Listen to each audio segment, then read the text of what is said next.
Greetings everyone, my name is Ranysa Meas and I'm currently 14-year-old and I'm so excited to be here to present you a topic that I rather found fun when I was trying to create the slides.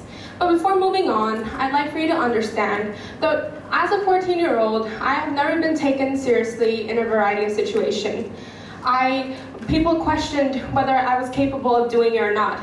I actually wanted to organize my own TEDx before, but because my school, they never knew that I could ever achieve something like this, or they think I can't ever hold such responsibility. So today, inspired by that, I created a TED Talk on the topic of Oh, her. We've all known oh, her for many different types of ways. If we end up in conversation, I want with a raise of hands. Anyone in here has ever gossiped? Yes, whether for good or for bad. For good, for example, where you're raised so highly in that conversation, but for bad, in which these people does not recognize you. Instead, they're able to criticize and judge you without knowing who you are, without having even a slight conversation with you. So today, I want to show you how oh her, when I was that her after a subtle oh, walking down the staircase when I was just trying to get to classroom. But my first ever oh her came when I was 13, and the oh her was said, she's the president of the debate club, but she can't even debate. Look, I can say that it may seem dramatic about me to even think about something like this, right? But as someone who had that debate club, even if I was still starting my debate journey, the objection was never to vanquish or take over anyone at all or use that title to manipulate anyone. Instead, my objection was to just ever have a space for these people who needs help building their bridges when they are unable to rather help the people who does not have the resources to understand the fundamental of debates. And I just wanted to help these kids, these children, that after studying about the environment of my school for so long and understanding that these kids aren't getting the support and also sometimes the responsibility and education that they deserve. And because of this one quote and two tiny words of oh, her, just because of the gossip, I took it not the light way. Rather, I used it as a way in which it hurted me so badly. And note, guys, even if I was 13, I wish that I could just take fun of this differently, rather than thinking that just because of this one quote, it defines every single thing about me. Because of this one quote, I gained two different things. Firstly, sorry.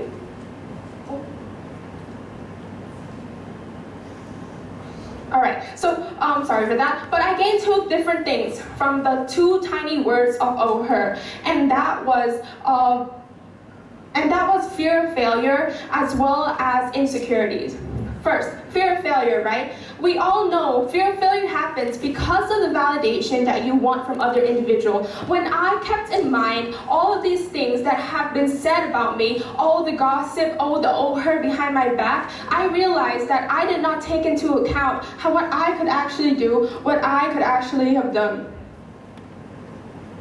Sorry for the slides. But because of this, I had the power, but instead, I gave that power to other individuals to guarantee my success. So because you set up a standard for yourself, you really want to go against that standard. I'd like to give an example. So everyone in here, we've heard of the World Scholars Cup, right? I've attended this competition for 2 consecutive years, 2022 and 2023. I was lucky enough and privileged enough to be given by my parents this opportunity, but at the same time, this competition was rather valued as not as great as any other competition. But at the same time, people don't understand the dedication and the hard work that has been placed upon to even have the title that this competition was ever to serve. I started my first year in 2022, and I did good in regionals, so in globals, and really bad in TOC.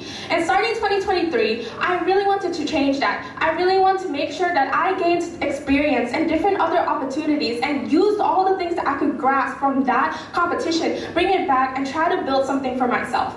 But the thing is, right, because of the journey that I've had and the fear of failure, knowing if I come back home not doing better than what I did on the first year, or even being mid and average on that competition, I know at the end of the day, I'm gonna be embarrassed, disappointed, and I'm gonna be useless. Nothing within the country. That's at least what I believe.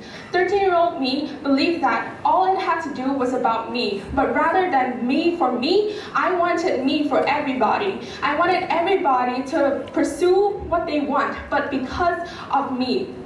I was selfish, I was ignorant without understanding any of that. But the most important aspect as well that I've gained is even more insecurity. Look, don't get me wrong, I was already insecure back then, but because of how people are able to talk behind me, I got even more insecure, not just because of my looks, but maybe because of my ability as well. There's so many other people at my age who are able to accomplish many different things. I wasn't able to attend the most expensive school, get the greatest English lessons, but at the end of the day, I try to make use of the education that I'm getting every day, day by day. But the thing is, these insecurities is what made me define myself. These two, of the fear of failure as well as insecurity, allowed me to become a really mean and obnoxious, a rude person, a person who does not take anyone's by regard, a person who does not forgive, a person who does not know how to love or appreciate anything at all. During those times, I hurted people around me, my friends, my family, especially my best friends. I never deserved to treat anyone that way. They did not deserve to be treated that way. I could go back into a conversation and be so rude and ruthless and not care about their feelings. And I'm here to talk about how words can build impact, and I've always read about it. But at the end of the day, because I was hurting inside, but at the end, and I could not do anything about it, and that's why it really hurt other individuals around me. And that's when I knew I needed to change. So today, I'm gonna be giving you 3 different things that I've taught myself to make me become the person that I am today. So firstly is self-respect.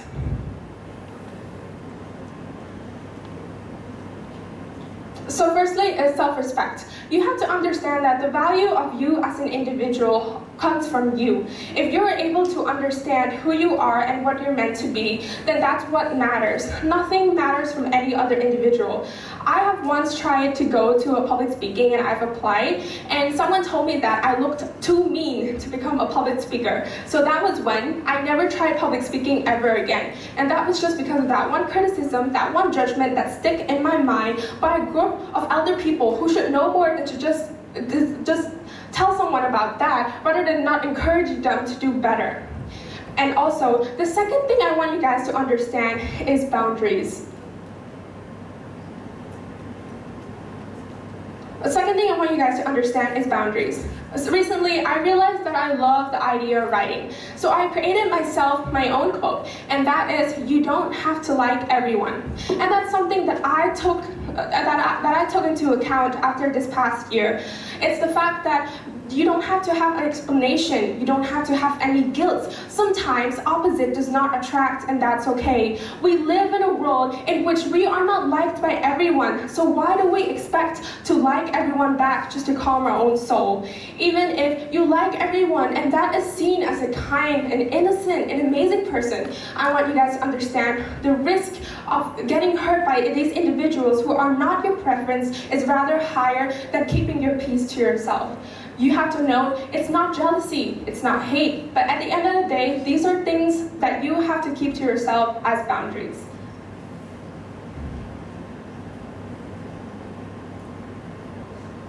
Thirdly, it's self-love. I want you guys to understand that after I've mentioned that I was really insecure about myself, I kept procrastinating, even though I still do now, but back then it was even worse. I procrastinated, but I didn't even get the job done. And I decided that my mood depends on every single answer. So let's just say that there's a debate competition coming up, right? And someone asked me if I could join their team. I would say yes or no, depending on whether I am suitable for them, or maybe can I do enough for them. And this was one of my biggest mistakes of all, because I started being scared of spars, debate spars, because I'm too scared to go against these national teams, these great debaters who has legacy in the debate community. Why? Because what if they know that I went wrong? What if they know that I am this person, like the quote that I've given you, oh, her, the girl who's the president of the debate club, but she can't even debate.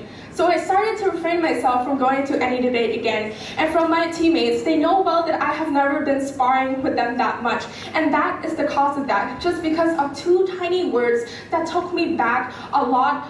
And I still, today standing, I cannot believe that I let those two words take ahead of me.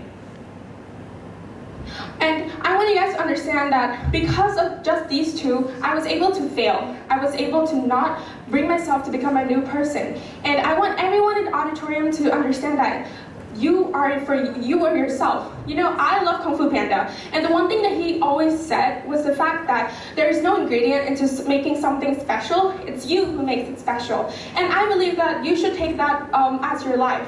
That should be the quote for your life. Life is up to you. And no matter what the gossips are, or no matter what oh, her are behind your backs, whether for good, whether for bad, I want you to understand the impacts of words and what fear of failure and insecurities are going to do to you. No, it's not easy to get rid of any of these aspects, but it is important to at least try. I started my journey since I was 12, but I wasn't able to be really recognized or really be acknowledged because I was just, as this 14-year-old girl, this 12, this 11-year-old girl who cannot hold such a responsibility at that young age. So I want you guys to understand, when you have this opportunity to be recognized, to be given the opportunity to do something to show how incredible you are as a person, please take the chance and rather use your insecurity as a way to answer any of other people's question. Again, fear of failure should be nothing to you guys. Failure should rather be a comma, a time for you to take a breath, a time for you to rewrite, and also say your narrative by your own. Oh, her does not mean anything. These gossips should never get to you as much as it did to me. As naive as I was, at least today, I know that no matter what gossip, no matter what people say, it will never get to me. And that should be your foundation into becoming a better person. With all that being said, thank you for being a great audience. Thank you.